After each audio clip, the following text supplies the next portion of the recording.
Chart Watchers, and welcome to this Wednesday, December 12th Market Watchers Live Show with your host, Erin Swenlin, and I have Mary Ellen McGonigal here today. We'll talk to her in just a moment, but let's see what's going on in the markets currently. Definitely a better day than we've seen in a while, so I think we're all breathing a sigh of relief about that. Currently, we could see that the Dow and the S&P, pretty much all the major indexes are up right now. We've got the Dow up over 1.5% right now, and the NASDAQ is actually up 2.15% right now. Actually, it's still gaining 2.23% as I'm speaking. So we're seeing some good movement in our large cap indexes. And one of the things I wanted to point out while I was looking at it is possible triple bottoms now. I don't think that's what we're going to see, but triple bottoms are bullish patterns, and it looks like we could be forming those on the S&P, NASDAQ, and Dow. Russell 2000, not as much, and I noticed that we have a little bit of overhead resistance here at that November low. I'd like to see the Russell 2000 take out, but currently it is rising, up almost 2% right now. Treasury yields are slightly higher right now at 2.904%. The dollar is down slightly today, well, 0.4%. UUP is down. I can still see a nice rising trend channel, though, for the dollar, so I'm not too worried about it coming down to test the bottom of that channel. USO is up slightly, 12 cents to $11.07. Haven't seen it up there in a couple days. You can see a PMO is also giving us a buy signal on USO. Gold is up slightly, currently GLD at 117.79. VIX has fallen quite a bit. Right now we're reading at 20.74 for the VIX, which is almost a 5% drop. So certainly we're seeing a little less concern out there, which makes a lot of sense when you have a market day like we're seeing right now. Right now, the market, though, is leading. What's leading as far as the sectors are the comm services sector, as well as the technology sector. But in particular, the internet stocks are what are leading the charge right now. You can see getting ready to test some overhead resistance. Netflix and Snap are really the two big ones, the two large caps in that internet industry group that are really leading the charge right now. All right, Mary Ellen, let's bring you on in. Thank you so much for coming in to fill in for Tom. We can Of course. Good morning. Some woman power going on today. That's right. We are going to just have a good time talking about the market's rally today. Indeed.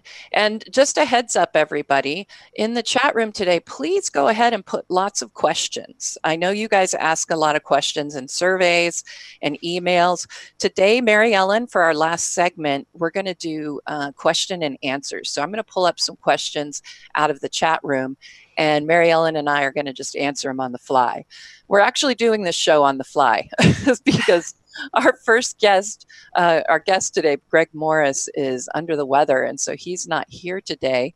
And you know that's fine. But we do. And I guess Tom is traveling, is he? He's indeed on his way back home. Yes, indeed. So at this point, I'm ready to lead the charge here. Let's go ahead and look at the upcoming schedule and our agenda for today. So upcoming schedule, tomorrow we do have Bill Shelby. Hopefully he won't be feeling under the weather. What's hot and what's not, Mary Ellen? You're going to be back on Friday. So looking forward to that. Yes. And then I'm going to be doing a workshop next week, and I'm going to call it Building Blocks of Technical Analysis. It's really going to be a very beginner type of workshop, but I know we have a lot of new people who tune in and aren't necessarily, familiar with some of those that we just automatically assume everybody knows. So I'm going to just cover some of those basic building blocks. And then we have Danielle Shea from simplertrading.com.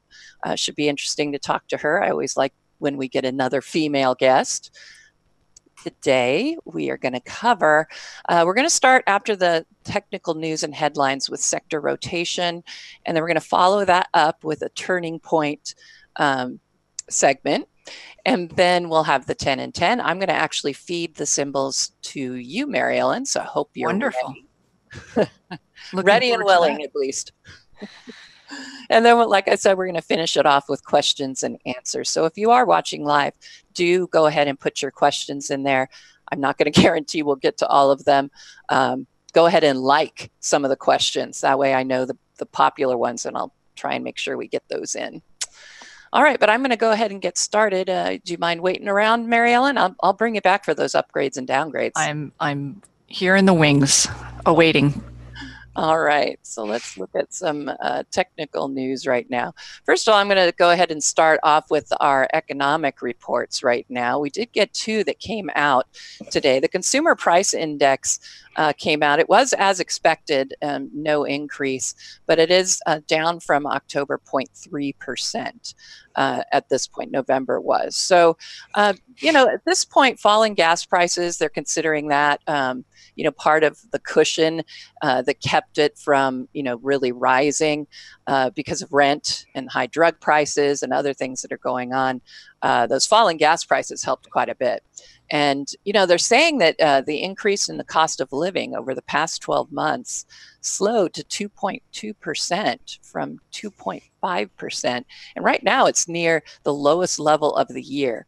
And again, probably the cheaper gasoline makes a big difference in that. Core CPI, and that takes out some of those, the gas and energy prices in there, that actually rose a tick up to 2.2% over 12 months. But of course, it was as expected. We did get that 0.2% increase, which really is no change from what we saw in October. And, you know, we're thinking that, you know, with President Trump gently pressuring the Fed not to raise interest rates, that will probably help this as well. So we'll have to see. All right, let me go ahead and show you a couple of interesting charts today. Let's look at the sector rotation, well, the sector summary, and we'll cover a few other things here. All right. Okay, so what I'm going to cover right now, I wanted to go in and just go to the member dashboard. I wanted to look more closely at those stocks that I was just talking to you about in that internet industry before I move on to, before Mary Ellen comes in. So I'm just going to pull up that sector summary. You saw where I got to it.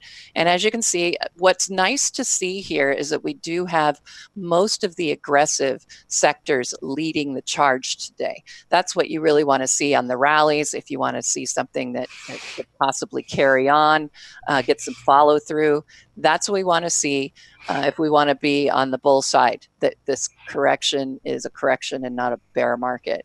And right now you can see the only two that are down are utilities and the real estate sector. And both of those are in that defensive category, along with consumer staples, which is up only slightly. Earlier when I looked at it, it was lower. So let's go ahead and dive in just a little bit here into the communications sector and into internet in particular. And what I was going to show you was let's look at Twitter. I want to, because that's one of the ones leading the charge. Netflix, I know that's one of our fangs. And then we'll take a look at Snap, just to give you an idea, at least of what I'm seeing here on these charts. Let me go ahead and make this bigger. All right. So as you can see, yeah, Twitter having a great day. And I know we've been watching it quite a bit to see what's going to happen at this overhead resistance. And I think it's really a good sign that we popped up above that intraday and now actually are currently trading above it. Twitter is up right now, 6.3%. You can see that the PMO had already started to make a little bit of a turn. And now we have that buy signal that is confirmed. And you can see that volume, you know, OBV here in the thumbnail anyway, you can see we're getting a higher reading than we've had on those previous tops, which is also a good sign. And of course, look at that scooter, certainly making a big move there. All right, so let's go back here and we'll look at Netflix. Get a picture on that one. It looks good. I don't think it's as pretty as what we saw on the Twitter chart, but we are seeing a nice rise here when you get into that thumbnail. You know, it's gotten above some, you know, what could be considered some resistance back here at that October low, but really we're looking closer at that 300 level, that zone in there, 300, 310. That's where I want to see Netflix get past in order to really cement to me an idea that we are going to see a turnaround here for Netflix. And you can actually see a small double bottom here coming into play. And the confirmation line would be at that 300 level. So if we got the breakout above 300, we would get an execution of the pattern, in which case we would look for a rise that is the length of that pattern added to the confirmation line. So we're looking at probably in that 350 range for a double bottom, if that's truly what we're going to end up getting with that confirmation through that line there, that overhead resistance at 300. So we'll be watching that. I do like the fact we have a PMO bottom above the signal line. We are very oversold right now on Netflix.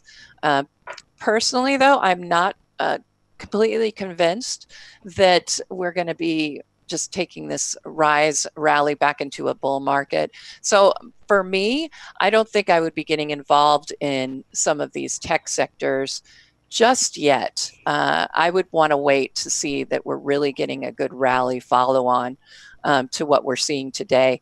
I think it's just a technical bounce. It's something that was necessary and needed. So let's look at Snap. It's certainly a beaten down stock over time. We are seeing a little bit of a rise, though. We've got 4.75% rise right now, but as you can see, pretty much in a trading zone between like $5.50, it looks like, and $7. So we could see at least a test to the top of that trading channel right there. We'll keep an eye on that. That might be a little quick way to take advantage of this short rally that's coming to play. But again, you have to pay attention to not only the PMO and the momentum, but watch the volume. Look at all of that negative volume you can see that came in on Snap. And then we also have these very negatively configured EMAs. I'd never like to see a 50 below the 200 and certainly a 20 below the 50. And all of that occurred back here in March. Of course, we got a little bit of braiding, as I call it, braiding of those EMAs, the 5, 20, and 50 back here in the summertime. But ultimately, the 50 stayed below that 200 and continued to fall. All right, I want to take you over to my indicator charts, and then I'll pass it back over to you, Mary Ellen. So I am going to just take us into, let's see, we'll go straight into the S&P. And I'm going to show you the daily chart because there's certain things going on right now that I think you should be aware of.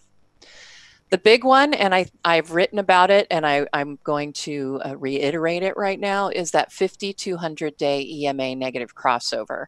I follow EMAs, not moving averages. I believe the moving average so-called death cross happened earlier than the EMA one did, but we follow the EMAs, and that gave us a long-term trend model sell signal. We don't get these. We just don't get these that often. And look at the margin that had to be overcome in order for the 50-day to even fall below that 200-day EMA. And, to see that sort of a movement and then get that that signal as well really tells me that there's more problems going on. We had a similar margin to cover, on this downfall here back, the correction we had earlier this year. But you can see the 50 still never really got that close to the 200-day EMA. And now we've got that big margin, tightened it up, and then got that sell signal. So these are some of the reasons why I'm still on the bear market train.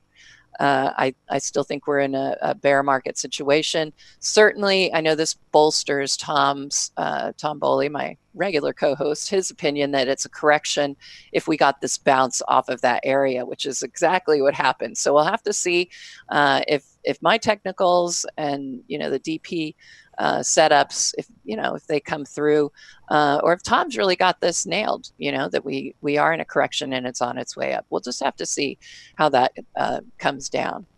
All right, Mary Ellen, I know you have quite a few upgrades and downgrades, so I'm going to pass it to you. And what do we have to look at today? Okay. We actually do have a fair number, certainly on the downgrade side. The street was not so generous today on upgrades, but we can review the few that are out there. Let me go ahead and get started here. So some of these names are certainly names that you are going to be familiar with. And I'm going to go ahead and you'll get the share screen. my screen with you. So the very first name that we are going to take a look at here on the upgrades is a fairly well-known name in the retail space, and it's Lululemon. LULU is the ticker symbol. And this particular stock was upgraded by Citigroup from a neutral to a buy. And let's take a look, because this stock was a very big winner for much of 2018 for this year. You can see these big gaps up here on strong earnings, more recently falling in line not only with the retail sector, but also with the broader markets. And we can see this big gap down. The valuation got to a level where I'm sure Citi thought that you could be bought. Technically, it does not look that sound. We are just now potentially breaking up above this 200-day simple moving average. Your RSI is trending upward, but it's not in positive territory. We want to see this type of look back here in the July-August period. And likewise with your MACD, it's really just bouncing around here below that net neutral. So that is negative as well, so not so attractive. The next stock that we can take a look at on the upgrade side is AT&T, and this comes again by Citigroup. They upgraded this stock to a buy, and another name that really does not look very sound technically. We can see that the RSI is below this net neutral, and all of your key simple moving averages are very much in downtrends. The stock is really just bouncing around here below these key averages. Your MACD is also below net neutral, so it does not look attractive from the chart. And then the last upgrade we can go ahead and take a look at, another big cap name, is Progressive Insurance. PGR is the ticker. And this is B. Riley put it out as a buy today. And again, just not very attractive. We can see the RSI is below this net neutral. The stock is finding support at an upward trending 200-day moving average, which is certainly encouraging, but take a look at this 50-day simple moving average. That's going to be your intermediate term indicator, and it is trending downward. Your MACD is below this net neutral zero. So while the street is liking these stocks fundamentally, they're not looking too sound on the charts. Let's go ahead and move on to some of the downgrades out there. First one is AMT. This is American Tower, and Morgan Stanley, they still have it as an equal weight, but they downgraded it from an overweight. And a lot of that has to do, I'm sure, with this significant move. American Tower is a REIT, real estate investment trust, that has a nice healthy yield that was been quite attractive to a lot of investors. The stock still looks quite constructive here. It is trading above all of its key simple moving averages. We can see this green line is your 10-day simple moving average, very much in an uptrend. Your RSI is above this net neutral zero, so we're in positive territory there as well. MACD is kind of stalling a bit here as the stock really digests this big move, but we are still above that net neutral zero. And then the next name is Mosaic, MOS. This is another stock that has been downgraded JP Morgan from overweight to neutral. We can see the market's reaction. It's down 5% today. So as we continue to break below these key simple moving averages, the stock is getting more and more negative from a technical standpoint. We can see the RSI trending negatively as well as the MACD. So more downside ahead for Mosaic. Last name on the downgrade, Verizon, again, Morgan Stanley from overweight to equal weight. We can take a look here. And this stock is another one that really outperformed here. Verizon has announced a 5G network that they're expanding nationwide. Everyone's super excited, but more recently it has fallen with the broader markets. It's really in a net neutral position right now. We can see it's finding support at an upward trending 50-day, and both your RSI and MACD are above zero. So I would look for a potential bounce from here, and that's it for the upgrade downgrades. All right, excellent. Thank you so much for that. Let's go ahead. We're going to go ahead and move into the sector rotation segment. And what we're going to do, I'm going to start it off. I think I'm going to start off because I have the diagram. So I'm going to start it off, Mary Ellen, and I'm just going to go through just a few things so you can see. I'll just give you a quick definition of sector rotation, and then I'll just show you where you can find the sector summary and such on the home page. And then I'll pass it to you, Mary Ellen, and you can tell me what you're seeing as far as the sectors or however you'd like to do that. You bet. All righty, let's go ahead right now. All right, so I want to first show you my diagram. If I can go find it. Let's see, right there. Yes, there it is. Okay, so this is a diagram. I borrowed it and then kind of made it my own. I changed it a little bit. I found it on the net, but I like the circular setup here because it is a rotation after all. And so we're moving in a big circle. And the idea is that, you know, when you're in a defensive, you know, a bear market situation, correction situation, these are the sectors that are going to lead: healthcare, consumer staples, and utilities. I mean, think about it. If the everybody in the market is very defensive and worried, everybody knows people need toothpaste. Everybody knows that you have to go to the doctor, and everybody knows that you have to have your electricity and water. So they're your utilities. So that's typically where your investors are going to go when you're seeing a downtrend in the market or a correction. What we want to start seeing at this point in time is the next section. We really want to see those financial services, consumer discretionary, tech. That's the next area that we want to see the rotation going to. And today we do see that, you know, we saw, well, I'm going to go show you on the sector summary shortly. But those are the places we want to look.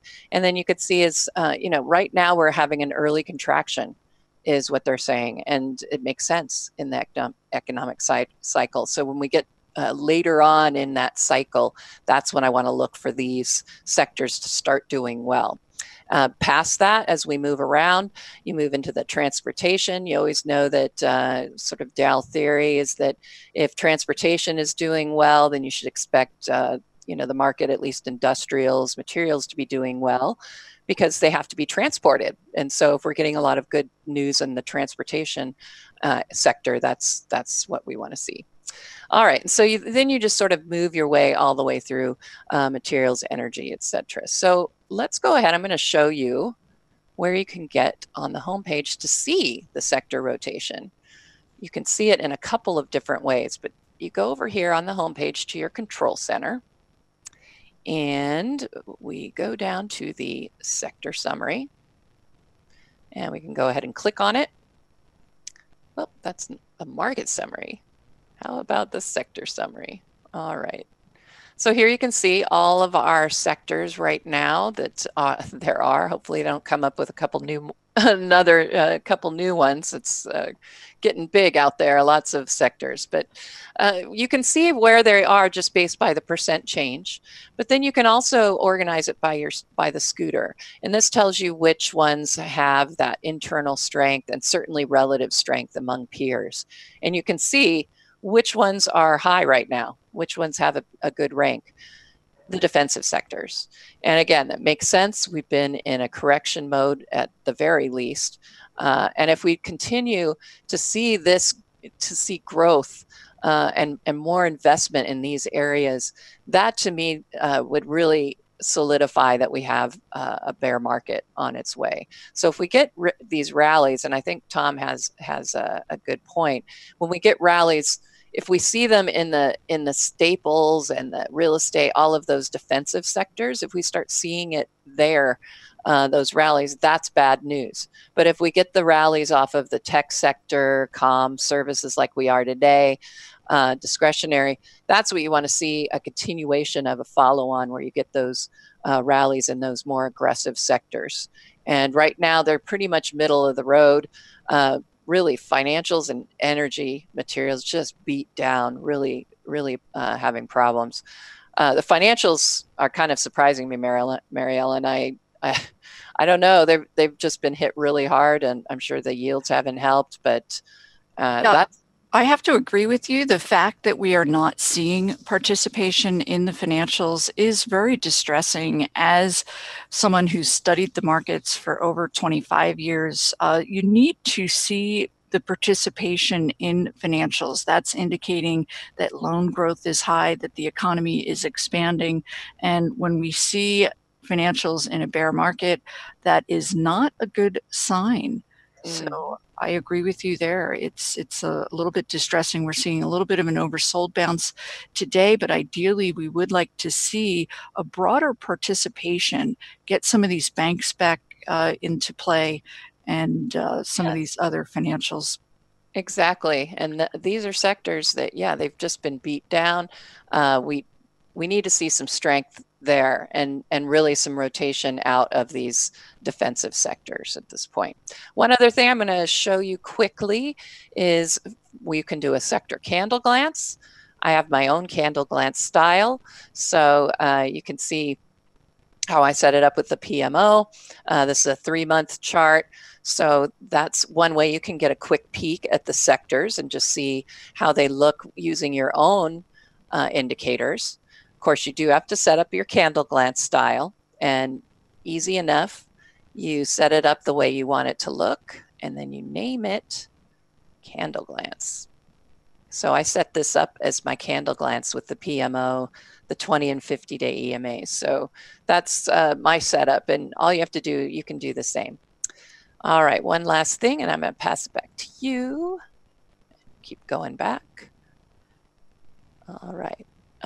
So one of the things you can also do with sectors, and there's a bunch of different ways to get to it, actually. I'm going to go ahead and come back here to the sector summary to find it. But if you go down to the bottom here from the sector summary, I showed you the candle glance. You can also do a perf chart of the sectors, and that can give you an idea, over the past 200 days, where are we seeing the strength? Clearly, again, in these aggressive, or these, defensive sectors. Which ones are getting beat down the worst? Obviously, financials, materials, industrials. Those were the ones I was showing you earlier. Discretionary of the last 200 days looks like it's starting to, show some resurgence. So I do like to see that. And then the last one you can do is Julius has set it up. You can do your sector rotation right off of this. So you can get a visual picture on an RRG, which sectors are leading and which one, obviously, again, these defensive sectors leading and still heading in that northeast direction, most of them. And right now, we're starting to see technology and consumer discretionary turning the corner a little bit, and comm getting ready to head back into improving. So, there are all different kinds of ways to look at these sectors and to figure out your sector rotation. So, all right, Mary Ellen, I'm going to give you the rest of this one. You bet. What I'm going to do is go ahead and review the charts of the individual sectors, get a better feel for where we are right now, and then from there show you how you can drill down to sub-industry groups within the various sectors. So Aaron's been talking about the formerly high growth subsectors that have been under pressure but are starting to show a bit of a bounce. This is the consumer discretionary sector. It's XLY, the ticker symbol. We're looking at a daily chart here, and I've marked it up quite a bit, in essence pointing out the breakdown of this particular group, and consumer stocks did break down prior to the broader markets. This was the shot across the bow, so to speak, the red flag. We can see how it has broken down below these key simple moving averages with your RSI trending negatively and your MACD. But let's take a look at where we are now, because what we have seen here more recently, we did hit a low in November, again with the broader markets, but we could potentially be putting in a higher low. If that's the case, that would be very bullish. The discretionary sector is trending upward, but it does still have work to do. We want this RSI to trade positively as the sector continues to break above these key simple moving averages. And when you have your longer term moving average, the red line here is your 50-day simple moving average in a downtrend, that creates a heavy pattern. So it is going to take quite a bit in the way of work as far as climbing and forming the potential right side of this base. We want to get back. It's always helpful to look historically. This is April of this year, after the January, February correction in the broader markets. And we can see this type of action with the discretionary sector breaking back above these key moving averages in line with your other indicators trending positively. However, again, we have much heavier pattern, much more in the way of work to the upside. But again, that higher low potential is quite constructive. Let's go ahead and take a look at the technology sector, another big winner going into the October correction in the broader markets. This is a weekly chart. And I'm going to go ahead and pull up a more recent weekly chart here that's going to have more up-to-date information. What I'm pointing out to you here is the fact that given this week's rally, we're up 3.5% so far. We can see that the RSI is potentially poised to turn positive. We've certainly had two other head fakes following other prior market rallies in tech. But let's go down and take a look at stochastics. This is another indicator that I like to use, and it's very helpful as far as helping you identify potential reversals. So I'm taking you back to the 2016 correction. The stochastics got down below this 20, and that is indicating an oversold from which this sector was able to go ahead and reverse. And if we take a look at the stochastics currently, we are in a very similar oversold position. So the ability for this sector, again, we are looking at a weekly chart. If we could see this same type of reversal action, the stochastics really get positive once they go up above this dashed net neutral line. But again, we want that to be in line with the index breaking back above these key simple moving averages. We're not quite there yet. This is another area where we do have promising signs, but we certainly do still have work to do. And then we can take a quick look at the financials. This is an area that we talked about. Let me go ahead and review the marked up chart here and get a closer view. Now, this is taking a look at what happened last week. The financials were down 7% last week, but what we did see also last week was the financials did find support at their October lows. Now, this week we did break support. If financials close below this October low and then the more recent November low, it's really going to be very ominous for the group. We can see the RSI is still trending negatively. Today's bounce is very meager compared to the rest of the market. So we're going to want to keep an eye out for how we close the week with these financials. And let's go ahead and take a look at some of the more defensive sectors and get a better feel for where we are with those areas. The first one that I'm going to go ahead and pull up is the utility sector, XLU. And last week we did see the sector hit a new high. It's hitting a new high again this week, which is quite constructive. Your RSI remains in positive territory. This is a weekly chart of the utility sector. And we can see this is your 50-day or your 10-week simple moving average. And the sector is finding support at an upward trending simple moving average, quite positive overall. And let's go ahead and take a look. I have time to show you one more other grouping that has been really quite constructive here of late. This is the real estate XLRE. A lot of the stocks underlying here are going to be REITs, real estate investment trusts. They offer you that nice yield. We can see this week the real estate sector is pulling back a bit following this 2-month extensive uptrend, but your RSI is still in positive territory. And then also we want to pay attention to the relative slope of this RSI, and it is starting to trend downward.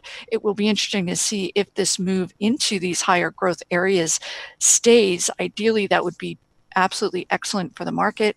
Technology sector makes up over 27% of the S&P 500, so we would like to see a continued advance in that area. So, excellent. That is really great. I love to see your analysis of the sectors. Excellent. So here's what we covered in the sector rotation segment. I went over the diagram. I showed you the summary, perf chart, and RRG. And then Mary Ellen dug in more deeply with XLY, XLK, XLU, and the real estate sector, XLRE. Excellent. All right, the questions continue to come in the chat room. Keep them coming. Like I said, we'll try and get to what we can. And go ahead and like other people's questions, because that way I'll know which ones, everybody's really interested in hearing an answer about. And we'll do our very best. Some of these questions I can tell you I just don't know the answer to. A lot of other ones, I think we'll be making a few guesses. So, well, we don't make guesses here, do we, Marielle? oh, hardly. If they're guesses, they're highly educated. Exactly. All right, so let's go ahead and move on to turning point. I'm going to just give this one a quick, I'm going to start this one, and then I'm going to go in and get all those 10 and 10 symbol requests for everybody. But I'm going to go ahead and start then. And I am going to go to, well, the member homepage, because everything is there.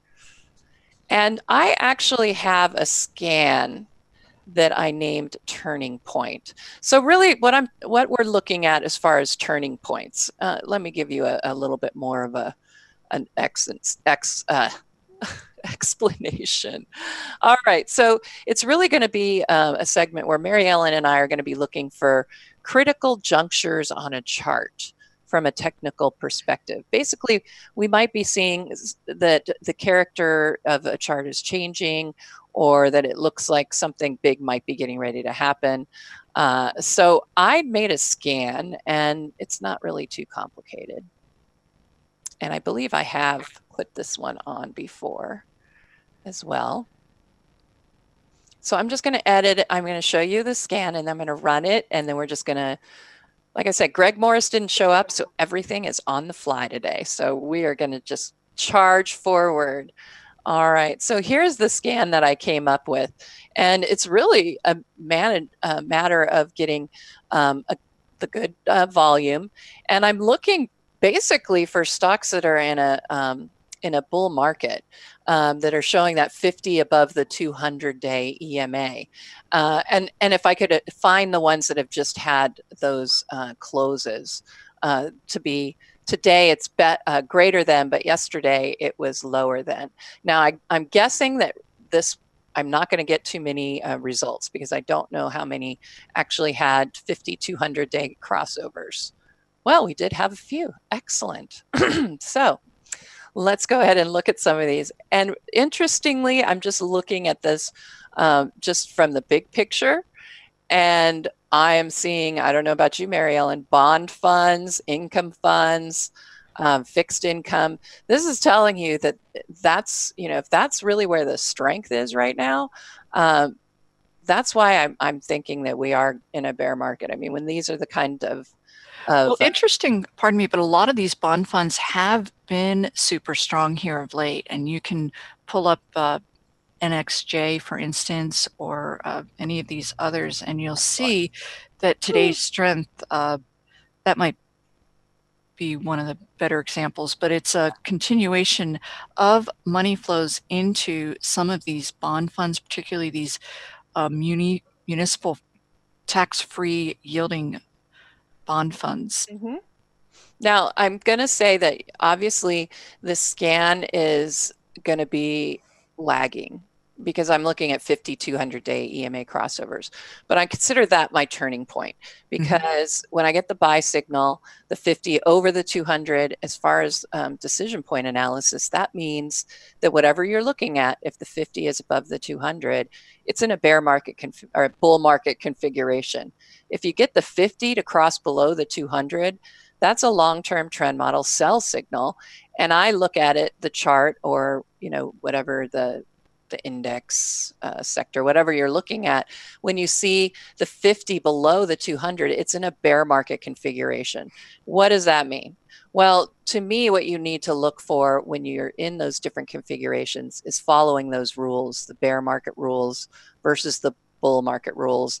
And really in a simple way, I would say that bull market rules expect bullish outcomes, and in bear market rules expect bearish outcomes. So when you see a nice bullish pattern, but you have a 50 below the 200, it's not as powerful, in my opinion. So, but what we can see is that most of these bond funds, this is where we're getting the takeoff on these. So we're getting a lag here on that 5,200, but it does tell me that we're moving into that, a bullish characteristic. We're turning back into a bull market configuration.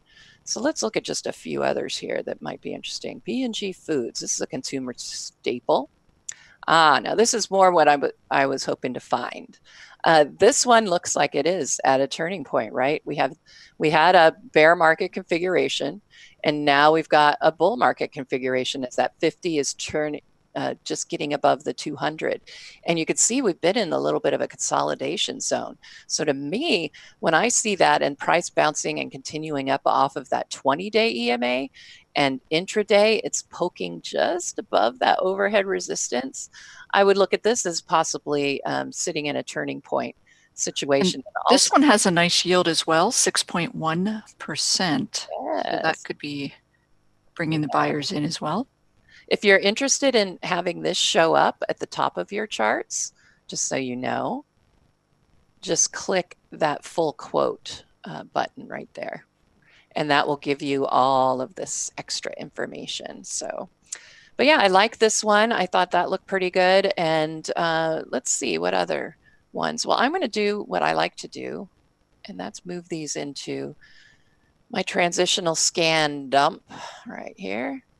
I just put things in there I know I'm going to write over right away. So nothing goes in here that I'm going to save, but it's the way I can get it into a chart list so that I can manipulate it and pull up the candle glance so I can get a very a good picture. So like we looked at this one, and you could see on the thumbnail, we know already that it's gotten that buy signal way back here in October, and it's making its rise. So it may have passed that turning point, except for the fact that the 50 did cross above that 200.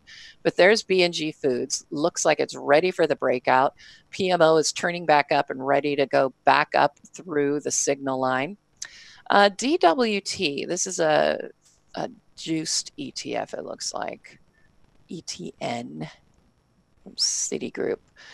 This one now, even though I'm getting that 5,200-day EMA positive crossover, in the shorter term, I'd be a little concerned with momentum. We got the sell signal. But overall, watch this. This could turn into a bit of a flag formation here, and we could get that move to the upside to continue with that 5,200-day crossover. So looking at this, so we looked at BGS, we looked at NXJ, and I'm going to pull one more up. And DWT, we looked at that. Resolute Energy, just trying to find one that looks interesting based on the action on the chart. Yeah, HYD is sort of interesting, I guess. There's that 5,200. PMO's now just reached positive territory. 20 is getting ready to cross above the 50. This is one that looks like a good turning point as well. This one you could also make a case for a flag. So HYD. All right, that's all I'm going to cover. Take it away. Feel free to go. I'm going to get those 10 and 10 stocks ready. So I'll see you in about 7 minutes. Sounds good. Okay, so I'm going to go ahead and talk about the anatomy of a turnaround. And what I'm doing here is revealing to you the characteristics that you need to see in order to know that the downtrend within a given stock has reversed. We're in a period in the broader markets. A lot of stocks have gotten beaten down with the broader markets. And so there are a lot in the way of potential opportunities, a lot of lower value stocks that got maybe thrown out with the bathwater, so to speak. So we're going to start here by taking a look at Procter and Gamble. And again, we want to key in on those characteristics that would tell you that the downtrend in this stock has actually taken place. So the ticker symbol PG, this is a daily price chart, and we can see going into the beginning of the year, Procter and Gamble really was not that highly favored. This is the correction in the broader markets. The stock did bottom here in May, but from my work, I'm going to share with you what I would need to see in order to be convinced that this downward trend has reversed. Because take a look here in the end of March into April, we had what I call a head fake. Those of you watching the stock may have thought that the stock had bottomed, but in fact it did not. It found resistance at this downward trending 50-day simple moving average, broke down below that 10-day, and then the RSI really did not get into positive territory. When it gets down, the RSI gets down below 30, it gets into what's called an oversold position. This is with an eye toward an eventual bounce. And we did get the bounce, but again, resistance here in June at this downward trending 50-day simple moving average. It's not until the stock breaks back up above that 50-day simple moving average. I want to see that occur on volume. This is the mid-June. We are getting that volume that's telling you institutions are interested in the stock. It's the kind of volume that's going to help propel the stock higher. And we can see that the RSI turned positive simultaneously with that break back up above that 50-day simple moving average. Also, we can see that the MACD had been trending upwards since this potential bottom, but it's not until that June break back above the 50 that your MACD breaks back above this net neutral or zero. So now we have three signals that are trending positively, telling us that this downtrend reversal very well may in fact be taking place. And I say may because we do have one more hurdle to overcome, and that's going to be a break back above this blue line. It's a 200-day simple moving average. However, that said, if those of you that are looking, and we will review two stocks that currently look really compelling right now. You're looking for stocks that have gotten beaten down. Oftentimes you will see a rally from this break above the 50-day, at least until it hits the 200. So you have this much room to grow before reevaluating. You want to see, again, another break back above that 200. We did, in fact, get that in August here, and this uptrend in fact, very much continued. Your RSI remained positive, your MACD up here in positive territory. More recently, with the broader markets correction, Procter & Gamble did fall a bit, but then we had another downtrend reversal with a break back above that 50. RSI turned it positively and your MACD turned positive. So again, all three signals telling you that the uptrend is back in play for Procter and Gamble. So let's go ahead, and that's Hey, sorry. Mary Ellen, can you, if you're going to look at any more, can you push the play or make the screen bigger so we can see? Oh my goodness, of course. Thank you for reminding me. What I am going to go ahead and do is take a quick moment here and take a look. What we will do is go ahead and look at this. I'm going to have to Go ahead and summarize, no problem. screen down to where we were. So that's much better. Thank you, Erin. No worries. Super.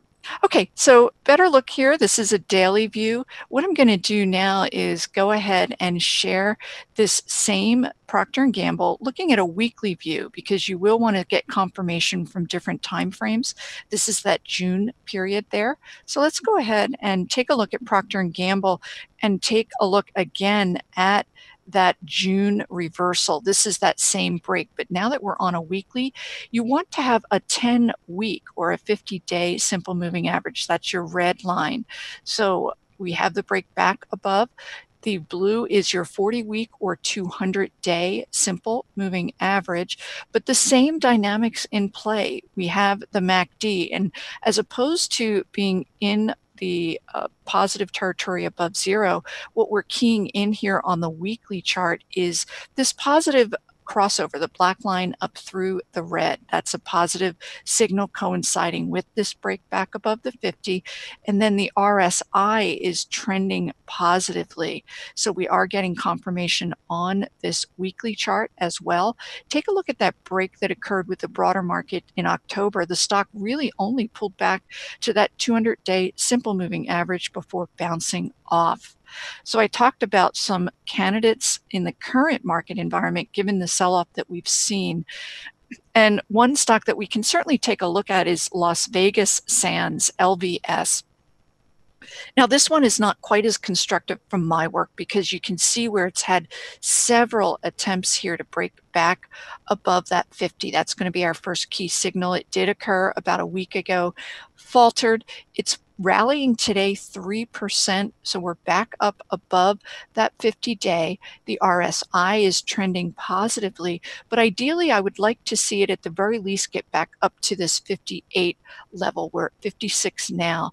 And if it's able to break back above that, I talked about that potential rally up to this 66 level is where that 200-day simple moving average is.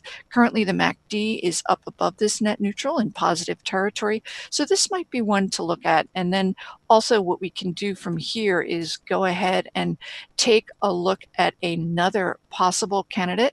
This is Palo Alto, PANW is the ticker symbol. This is a stock that is in the cybersecurity space, which has been very strong. We've seen money flows into that group lately. So what we are keying in on again is today's break of the stock back above this 50-day simple moving average. The stock is up about 3.7%. And we can see that the RSI is trending upward in a positive fashion. MACD on the daily, we've had that positive crossover. We're not quite up above that net neutral zero yet. We talked about a potential rally from 191 is where the current price is, up to that 200 level. And that's about a 5% advance. Actually, it's 2.5%. I apologize. But it's a nice move. Once it breaks back up above that 200-day simple moving average, this stock is really going to have a lot more room to run, if you will. So this is a stock that I would certainly put on to your radar screen. So what I'm going to do is go ahead back to the StockCharts.com interface, and we can take a look at some other potential turning point potential candidates. And these are stocks I talked about that are potentially coming out of downtrends. MGM is another casino gambling stock. Generally, I don't like to traffic in these down and out stocks, but MGM is exhibiting some potential positive characteristics here as it's trying to break back up above. There's a lot going on in gambling as it relates to the online sports betting and the legalization, and MGM is really at the forefront as far as signing contracts with most of the major the MLB, the baseball league, basketball, and so forth. But they're not quite there yet as far as if you recall what Procter & Gamble looked like during its turnaround phase. This is a little too murky or muddy, not quite as defined, not what you normally would want to see, but of course a lot of that could have to do with the broader markets. Let's take a look at a weekly of this MGM, and this is a little more attractive. the simple moving average I have here are not this 10-day, this green line is that 50-day. So it's breaking back above that. We would want to see the RSI turn positive. But again, ideally, hopefully you are getting a sense of what you would like to see. I talked about PANW. I'll show you one last chart. This is an ETF, HACK, and this is the software cyber security space. And again, I mentioned that we have been seeing money flows into this particular area of software. So I think we can leave it at that. And super.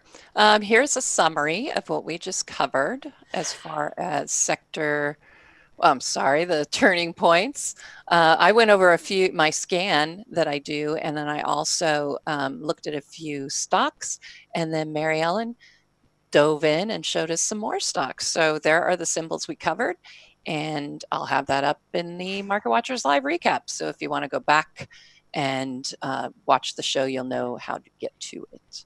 All right, Mary Ellen, it is time for the 10 and 10. And I have been gathering symbols as I can. I'm going to put you on the spot, like 20 seconds, 30 seconds. Let's see how far we can go. I know you can talk fast. You're one of the few. Boy, you can get more in 1 minute than I know I can in about. I'm thinking of doing the new FedEx commercial if they. Oh, that's right.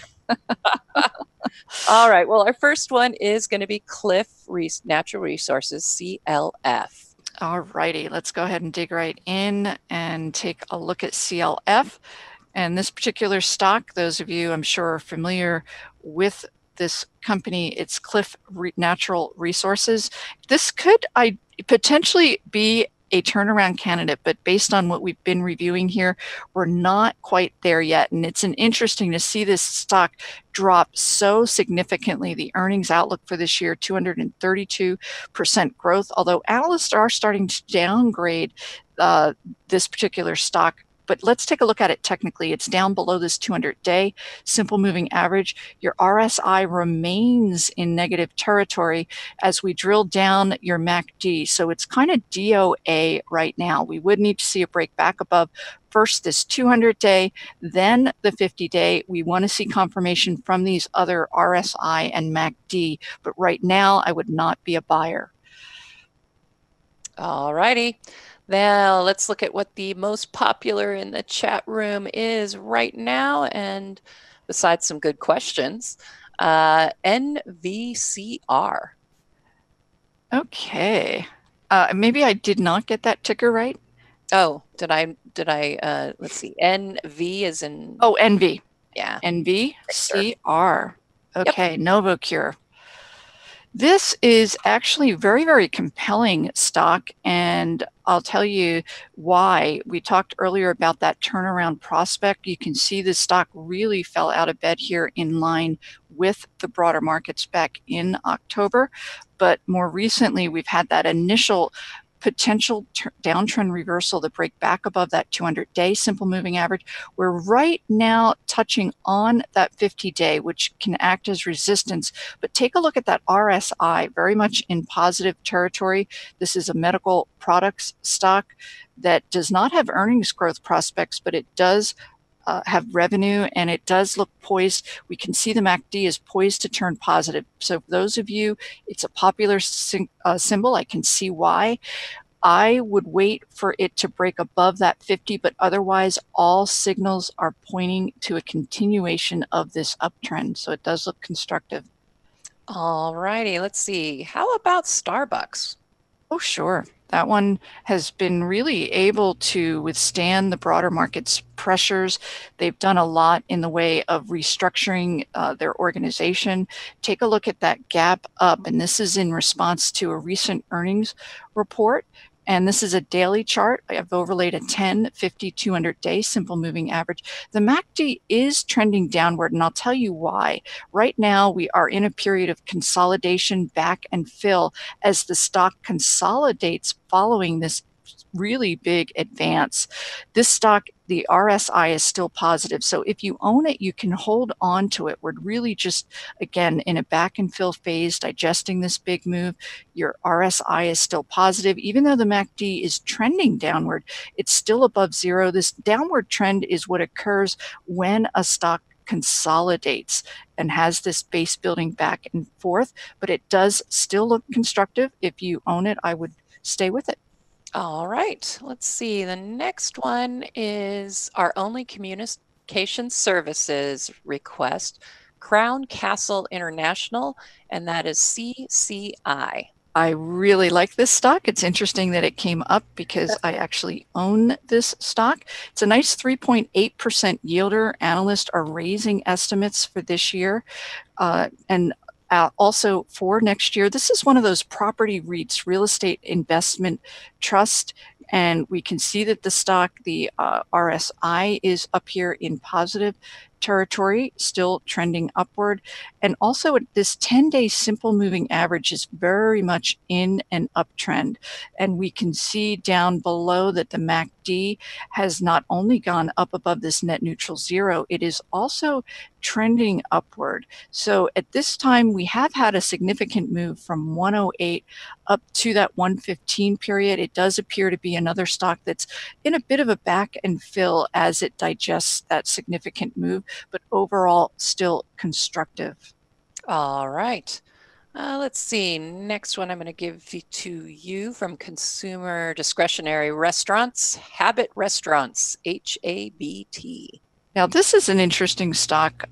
The restaurant space has really been just fractured as far as the haves and the have-nots. And unfortunately, Habit is one of those have-nots, if you will. The stock did reach a peak in price here at the end of August. This gap up here is in response to very strong earnings, 400% year-over-year earnings. The markets liked it, ran the stock up.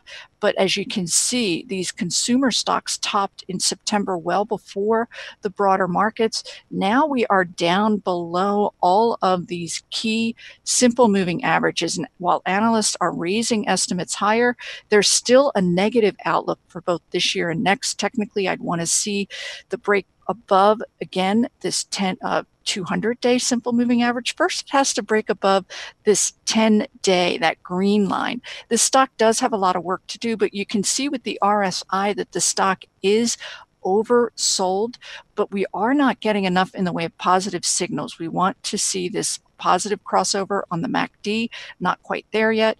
Even if we do trend upward, we still have work to do before getting positive on the RSI. And we have a lot of downward pressure here with these simple moving averages. However, if we do get a break up above that 12, we could see a rally to 14, provided that you get the confirming signal from the other technical indicators. Okay, let's see. The next one is MPC, and that is Marathon Petroleum. Okay, and of course, energy stocks have really suffered here as the price of oil has declined. And I can see that our audience likes to see and view some of these down and out stocks with an eye toward capitalizing on these significant falls, drops in the stock's price. But hopefully that piece that we did earlier as far as turning point is going to be helpful to you. Because again, this first we will need to see a break above this 10-day simple moving average, but we can see we've had head fakes here in the past, and that a lot of that we can see the MACD. We want that MACD to be up above that net neutral. Taking you back here to this prior turnaround, that's really going to be helpful when you're looking at stocks. So going back to this June drop off, take a look at this positive crossover. So at the very least, we had a rally, a break up above the 10 to the 50. Then once it breaks up above the 50, it has more room to go. So we're bouncing around here. At this juncture, we still have work to do as far as a break above this simple moving average with a positive RSI. We're not quite there yet. MPC does certainly still have work to do before having more of a significant advance beyond the bounce that we're seeing today. All right, next one for our friends in Canada. It's the Equal Weight Banks Index, so it's ZEB.TO. Alrighty. Shout out to Canada, and let's take a look here. This is yet another one in line with global banks. We've seen banks around the globe fall out of bed, so to speak, in line with the correction in the broader market. So at this juncture, we're really just bouncing around at these lows. And it appears to me that it's a little bit below 27 is support at this juncture. If the stock breaks below that, it could certainly go a lot lower, but we do seem to be maybe forming a bottom here. You could potentially see a rally from 27.20 up to this 27.6. This is your 10-day simple moving average. But take a look. I talked about these head fakes where it breaks above that 10-day simple moving average, finds resistance at this downward trending 50-day simple moving average. So we can see that the stock is potentially poised for a little bit of a bounce, but we certainly have downside resistance ahead for this particular stock. And the MACD is not giving us that positive black line up through the red signal just yet. So I would argue that this particular index still has work to do before turning positive. Okay, let's see. The next one is Box Incorporated. Box, B-O-X. All righty. And this particular stock is a computer software stock, and this is much prettier because you can see we talked about those characteristics needed to identify a turnaround, and really this one is just potentially on its way because it has broken back above that downward trending 50-day simple moving average. This RSI is in positive territory up above this net neutral zero.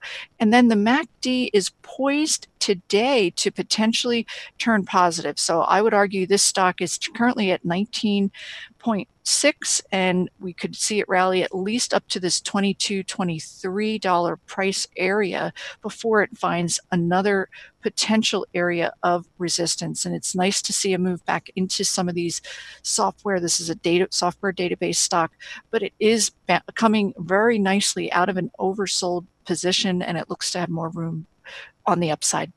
Perfect. Two more. Doing great. All righty. Nokia, N-O-K. All righty. And this certainly is a well-known stock, and we can see the gap up today. And I'd be curious to see why with the news. I can see that the earnings have been upgraded, but we can also take a look at the stock's price position relative to these key simple moving averages. And the reason I point that out is because oftentimes stocks will get what I call extended. Let's go back to this April period. We had another period of gaps up here. And when the stock's price just visually gets far away from the simple moving averages, oftentimes you will see a pullback. Again, here, gaps up, stocks pulls back. But certainly for today, for now, we are very much in an uptrend.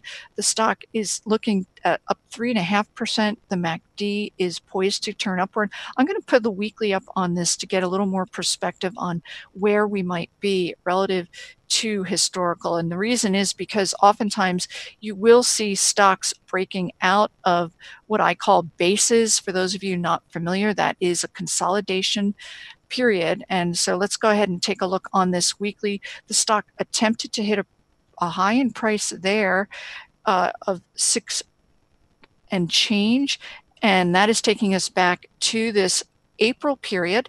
So currently, if we can get above this 6.2 price, that would really be quite constructive. Right now, we're at $6.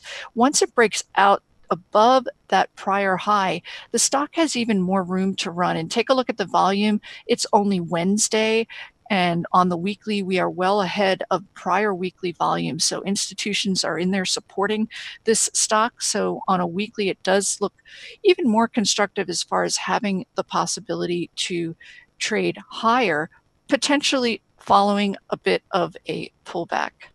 All right.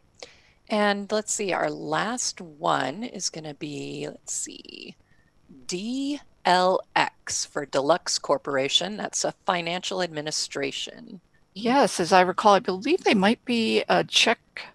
At least they used to procure and distribute checks via banks, but certainly with the automation of payments, they may have changed their model a bit. And oh my goodness, yeah. So this particular stock is down now 6% today. And take a look. I talk about these simple moving averages and how heavy, where they once were acting as support, now acting as resistance. Any upside potential rallies are being met. This 10-day is now acting as a ceiling. This 50-day is poised to cross down through that 200-day. That's called a death cross, when the simple moving average shorter term crosses below the longer term, and it really can be quite negative. Take a look at this 10-day cross down through the 50, really how negative that was. It's hard to imagine that the stock can go lower, but it could in fact be because of the fact that the need for paper checks is really going to the wayside as we're seeing mobile payment, the technology advance and spreading throughout the banking system. So this is not a positive stock. Yeah, it doesn't look like a great chart. No, that was a little startling. Yeah, right. Yeah, if you do, I know that the Dave Keller will put like an underscore in front of the symbol, and it basically flips the chart upside down. Oh, that's interesting. I'll Yeah, have that to one would have looked great as a continuation of a nice flipped over. Here is the 10 and 10 symbols that we just went over. And I will get these up in the Market Watchers Live chart list. Mary Ellen is going to be able to send those to me. And then, like I said, I'll put them up there and you can download them if you'd like, however you want to use them. All right, time for our final market update, and then we'll get into some Q&A. All right. Okay. Let me update this. It's still looking like a great day out there. We are kind of slowing down just a hair, decelerating just a hair there on the S&P 500. But, you know, when you have it up 1.75%, it's hard to complain. NASDAQ is also seems to be finding some I wouldn't say resistance, but definitely some deceleration is going on here. Mid caps, as you can see, also were on a rise. They decelerated, but now are trying to take back off again, as is the Russell 2000. So maybe we'll see some follow through if we can get above the intraday resistance for the Russell 2000 and for the S&P 400. Canadian markets are rising right along with the U.S. markets, up almost 1.5% today. Treasury yields are on the rise, currently reading 2.913%. VIX is lower. It kind of hit the threshold, though, it looks like, at about 20.5. So currently it's at 20.61, which is down over 5%. UUP, the dollar is down. We had a gap down. It looked like it was going to consolidate and hold on to that intraday low, but it is continuing to make new intraday lows.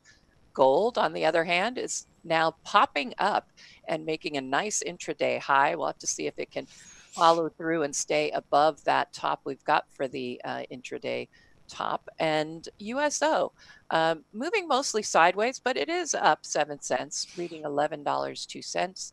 And TLT continuing to slide after that high we saw yesterday on it, and it's continuing lower, continuing to make new intraday lows. And it is right now at 118 and 30 cents. And that's all I have for our final market update. So I'm going to invite you back, Mary Ellen, and let's go ahead and we're going to do some question and answers. And we did get a lot of interesting ones. Okay, sounds good. I'm going to apologize up front. I have a feeling we will not get to all of them. So I tried to pick some of the popular ones and we'll just go from there. So let's see. Are you ready? I am ready. Well, actually, the first one is for me. So you can stay ready. Okay. The question is, Aaron, you've mentioned you will be looking to lighten some long-term positions.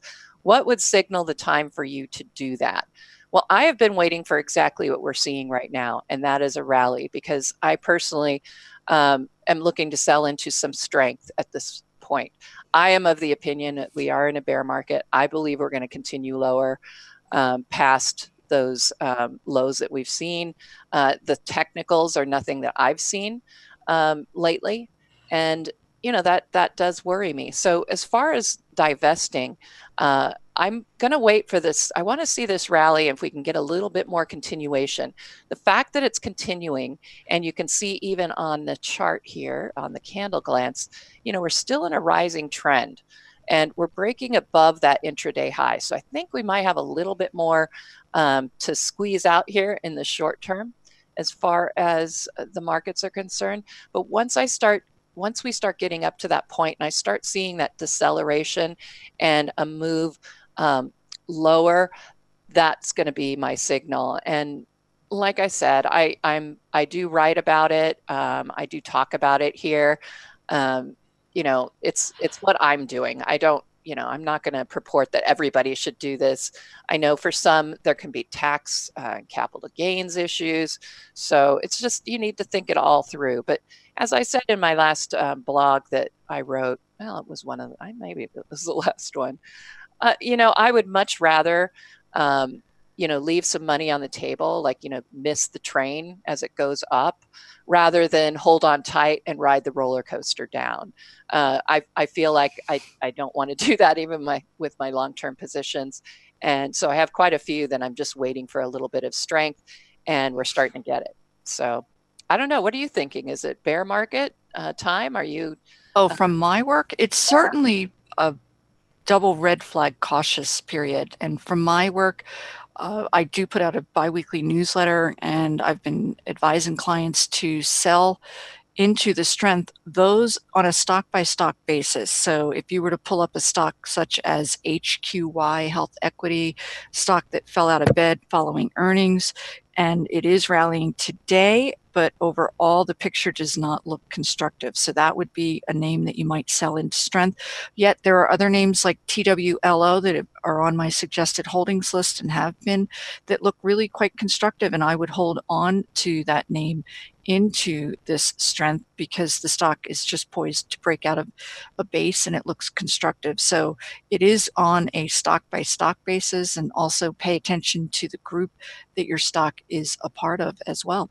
Yep, absolutely. And I'm looking at that Twilio chart. That does look really good. Nice breakout there.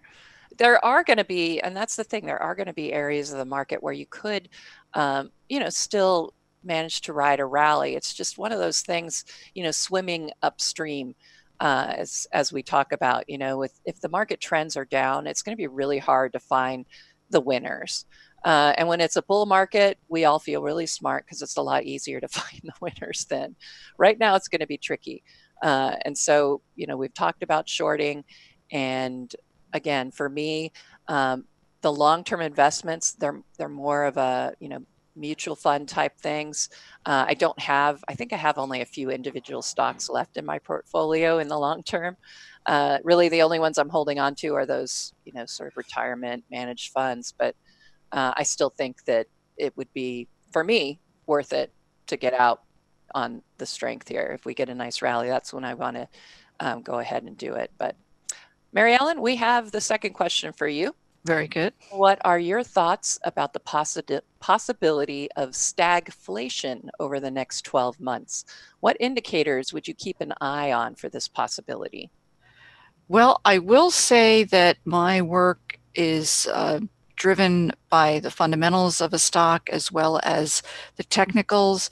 But when it relates to macro, stagflation is not a term that comes easily to me. So I'm not going to be really that familiar.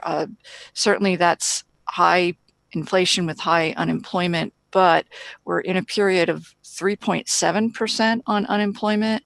We're well away, very far away from, so certainly unemployment would be one number. And then inflation, and we had the Fed come out, Chairman Powell, he talked about inflation being in check. They had a 2% level they're keying in on.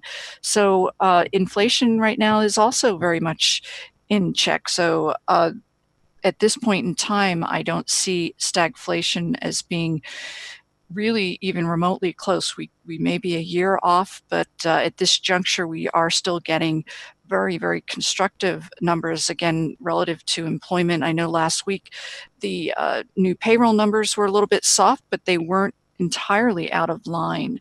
So at this juncture, I don't see it as a threat. But certainly you'll want to pay attention to the inflation and those employment numbers as signaling potential. Right. And yeah, I agree with you on that. When I had to go to Timer Digest. I'm timed by them. It's a Market Timers magazine kind of thing, and they asked me what I thought what was really going to be in play next year as far as the market. And to me, I said two things. One was the technicals. We've been in a giant bull market forever. It's time for us to get back down a little bit here, pull it back. And so I think that's going to be an effect. And really what's maybe stirring things up to the upside today, with all of the trade talks. So, for me, I think global trade and finding out what's going to happen with that, those are kind of the two important things that I'm going to be watching. The economic numbers have been sort of, they seem to be going. Yeah, we are starting to see a little bit of a slowdown on the economic front, unfortunately, in the form of announcements by management this past earnings season lowering their guidance going into next year. And it hasn't been across the board. A lot of the tech names are holding in really well, but a lot of those consumer names came in with numbers, inventories were high. So we're starting to see some stirrings and indications that, and particularly as it relates to the trade war and the tariffs, a lot of people don't realize the trickle-down impact those tariffs have on these various businesses. But I can tell you, I'm in a community with a lot of entrepreneurs. People have their own businesses, and they're seeing a lot in the way of negative impact from these Chinese tariffs. So I think that's going to be truly, that concern is warranted, that the markets are pointing toward the tariffs. Yep. I feel like if anything can pull us out of a bear market or out of the correction, if you want to go that direction, will be the trade talks. I mean, some sort of resolution. I feel like if China and the U.S. make a deal, that the markets will go crazy. Mm-hmm. I mean, that's just my opinion, but technically we still really need to work out all of, this long-term bull market. But that I think could certainly signal something in the short to intermediate term for sure. All right, let's go on. We have just a few more minutes, so let's move. Okay, so going into year end, what sector stocks should we be watching most? And I think we went through some of those in the turning point, but I know, like I said, I'm watching the rotation. I'm not watching to get in as far as the sectors. And, we've showed this, for me, the sector rotation was pretty clear. I want to watch to see where we go with financials and, start seeing technology and discretionary starting to improve. So that's what I'm going to be watching as far as the sectors go. And if I may chime in, I would tell you to keep an eye out for healthcare. XLV is the ticker symbol for the ETF. Healthcare is a really unique hybrid sector in the sense that it has these high growth. We looked at a medical products stock earlier today, but it also has those defensive stocks such as those pharmas. And you can look at a J&J, Johnson & Johnson, and some of these others that aren't having big moves today, but they are that combination where they have a bit of a defensive feel to them, but also a growth aspect. And that's going to be, that would point me toward healthcare. There are AMED, there are a number of stocks in that space that are benefiting from dynamics as far as the midterm election, the gridlock now, Obamacare in place, And so there are a number of areas that are really going to buck the thinking of a slowing economy and potentially do well into year end. All right, let's do one more. And like I said, we had so many. Well, here's a quick one. Mary Ellen, do you Mm-hmm. believe today's market is more suitable for day trading? I would say that it is, just because I wouldn't want to be in it right now in the intermediate or longer term. So Yeah, we are in a period of the markets where shorter term trading is going to be unfortunately the way to go given the volatility. 2 weeks ago, the markets rallied up almost 5%. They gave it back 5% last week. This week, we're on track for another 4+%.